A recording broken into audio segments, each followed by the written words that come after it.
Relisha Teno Rudd est une petite fille de 8 ans qui a disparu en 2014. Depuis, nous n'avons plus aucune trace de la petite fille. Lançons-nous dans la triste histoire de Relisha Teno Rudd.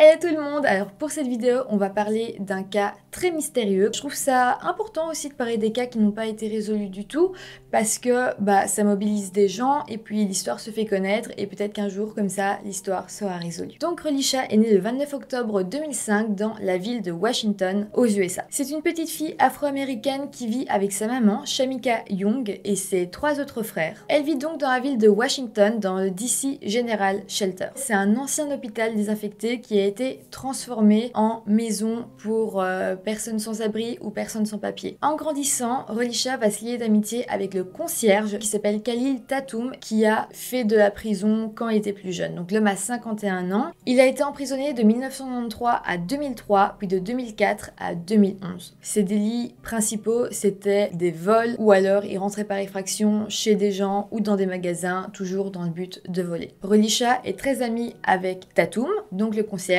et sa maman, elle ne dit rien. Elle est d'ailleurs très amie aussi avec Tatum. Il faut savoir que Relisha est née en 2005 et donc elle a habité l'hôpital désaffecté toute sa vie et Tatum est arrivé là seulement en 2014. Pourtant, ce qui est assez étrange, c'est que Tatum était quand même connu dans le bâtiment pour être extrêmement gentil, disons, avec les petites filles et c'était un petit peu mal vu. Après, dans la famille de Relisha, personne ne pensait que c'était mal. C'était plutôt une relation un peu père-fille. En plus de ça, Shamika, la maman, comme je le disais, faisait vraiment beaucoup confiance à Tatum. C'était un vrai ami à elle. Ils s'entendaient vraiment bien. Ils se voyaient très souvent. Et donc, elle avait aucun mal à lui confier sa fille de temps en temps et d'ailleurs c'est ce qu'elle faisait. Donc Tatum va amener Relisha au spectacle Disney on Ice. Ça se passait très bien, il va même acheter une tablette à Relisha. Pour le moment, Relisha ne s'en plaint pas, elle y va d'elle-même, elle demande elle-même à sa mère pour pouvoir passer du temps avec Tatum. Donc c'est la preuve qu'elle n'est pas traumatisée, que tout va bien, qu'avec Tatum tout se passe bien et qu'elle se sent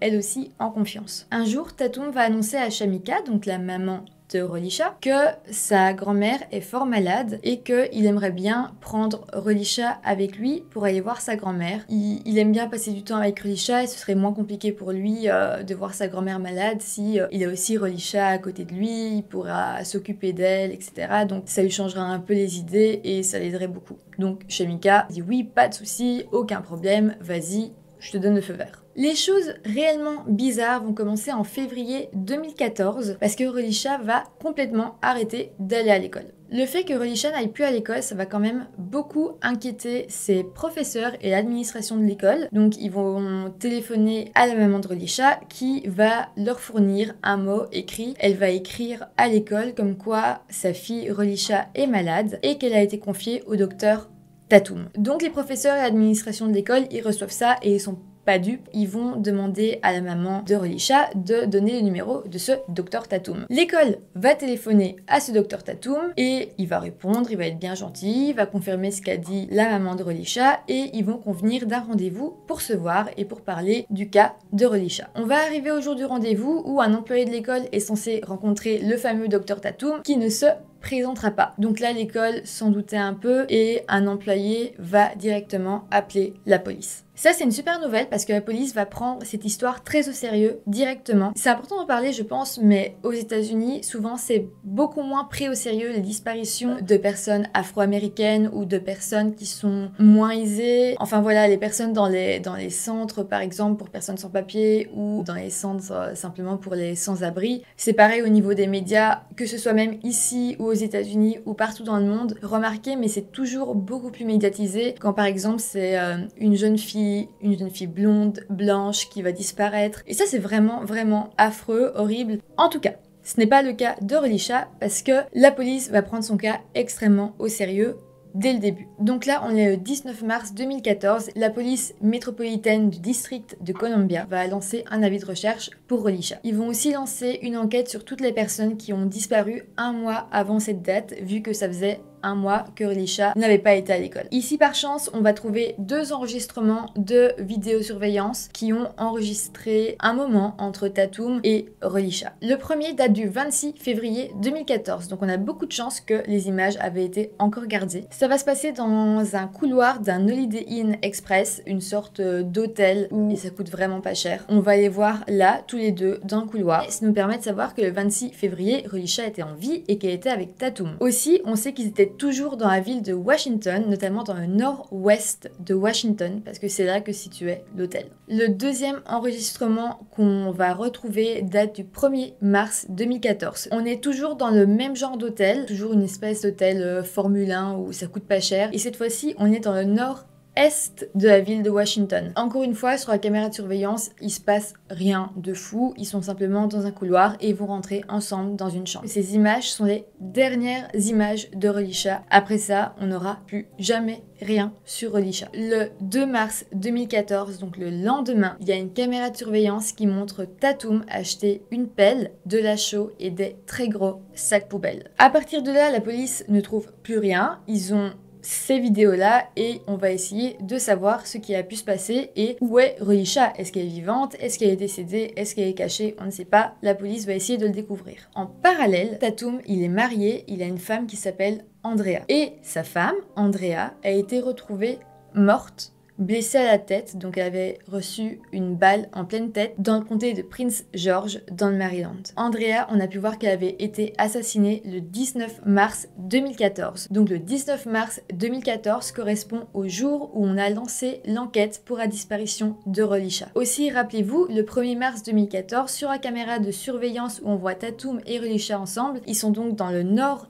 est de Washington et c'est juste à côté du Maryland, là où Andrea va être retrouvée morte. On peut fortement imaginer que Tatum est liée au meurtre de sa femme parce que le 18 mars 2014, donc la veille de la mort d'Andrea, on voit une vidéo où Tatum et sa femme sont dans un motel ensemble. La police, là, ils ont toutes les preuves pour arrêter Khalil Tatum dans un premier temps du meurtre de sa femme Andrea. La police de Washington va donc avoir un mandat d'arrêt pour Tatum, mais le 31 mars 2014, il va être retrouvé mort. Son corps va être retrouvé à Kenilworth Park, c'est un parc dans le nord-ouest de Washington. Apparemment, il serait mort d'un suicide et il se serait tiré une balle avec le même fusil qui aurait causé la mort d'Andrea. Après ça, j'ai pas trouvé plus d'informations parce que le suspect principal était mort, donc j'imagine que l'enquête était un petit peu tombée à l'eau, mais j'ai du mal à me dire que Shamika, la mère de Relisha et même sa famille, n'a vraiment fait de démarche pour essayer de retrouver Relisha. Personne n'a vraiment pris les choses en main. C'est seulement en 2017, soit 3 ans après la disparition de Relisha, que Shamika Young, sa mère, son beau-père Antonio Wheeler et sa grand-mère Melissa Young vont apparaître dans l'émission télévisée de Steve Wilkos. Pendant cette émission, on va demander à la famille de Relisha de passer le test du polygraphe. C'est un test où, par rapport à comment réagit notre cœur, comment notre corps réagit, on va savoir si la personne ment ou dit la vérité. Ça n'a pas vraiment une valeur juridique, ça peut seulement un petit peu orienter, mais on peut pas, par exemple, prendre ça comme preuve dans un procès. On va faire passer ce test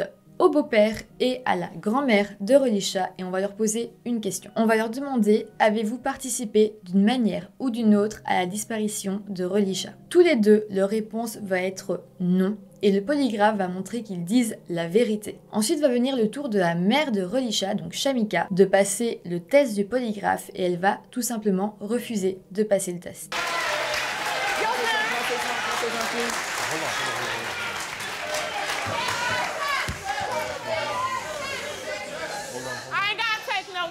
No. Hold on. She's right. She doesn't have to take a test.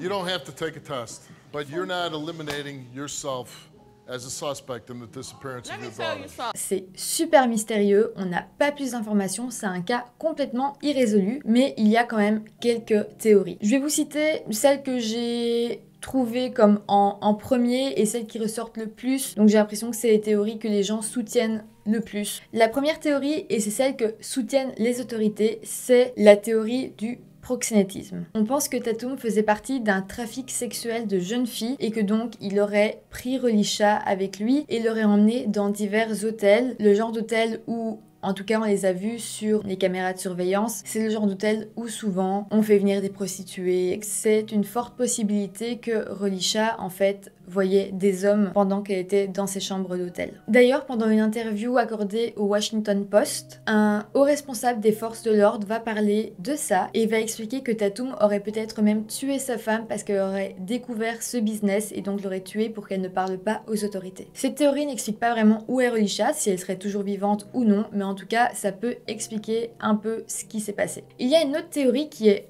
un peu plus joyeuse, comme quoi Relisha se serait en fait enfouie et elle aurait fugué de là où elle vivait. C'est vraiment une théorie possible selon moi parce qu'on n'a jamais retrouvé son corps alors que tout s'est passé dans la même ville à Washington. On peut imaginer qu'elle est toujours en vie. De plus, on a appris qu'un peu avant sa disparition, Relisha disait qu'elle voulait s'enfuir du refuge pour sans-abri où elle était. On dit qu'elle appelait même cet endroit la maison piège et on peut la comprendre, c'était vraiment un endroit lugubre, il y avait des punaises de lit et il n'y avait rien d'aménagé pour les enfants. On sait même que Relisha simulait des maladies, notamment de l'asthme, pour être prise en charge et ne pas devoir dormir dans l'hôpital désaffecté qui était sa maison. Dans ce sens, peut-être qu'elle se serait enfouie avec l'aide de Tatum et peut-être même l'aide de sa mère. Cette théorie n'explique pas vraiment pourquoi Tatum aurait tué sa femme et pourquoi il se serait suicidé par la suite, mais j'aime bien cette théorie parce que on peut se dire que Relisha peut-être aurait juste fui et trouvé une vie meilleure autre part. La dernière théorie que je vais vous citer repose surtout sur la mère de Relisha. Peut-être que Shamika Young aurait des problèmes psychiatriques assez forts et elle aurait voulu offrir à sa fille un monde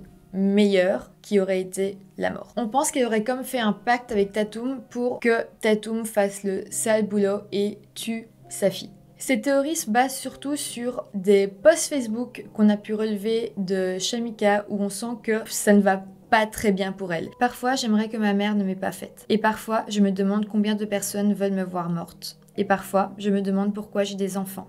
Et parfois, je me demande pourquoi le monde est comme il est. Et on peut la comprendre, elle n'a pas eu une vie facile non plus. Elle vit dans ce centre pour personnes sans domicile depuis qu'elle a 6 ans. Donc c'est-à-dire qu'elle a vécu toute sa vie là-bas et elle a eu des enfants. Et ses enfants, elle les élève encore là-bas. Donc ça doit vraiment être atroce pour elle. Enfin voilà, il y a vraiment plein d'autres théories, je vais pas toutes vous les citer, mais je vous mets en barre d'infos des liens qui nous renvoient vers certaines théories où il y a des articles un peu plus complets si vous avez envie de vous renseigner. Et si vous voulez parler de théories ou si vous voulez donner votre avis sur ce qui aurait bien pu se passer, on peut se donner rendez-vous dans la barre de commentaires. N'oubliez pas de vous abonner à ma chaîne si c'est pas encore fait et si la vidéo vous a plu, n'hésitez pas à mettre un petit pouce en l'air. Et sinon, moi je vous dis à bientôt pour une nouvelle vidéo.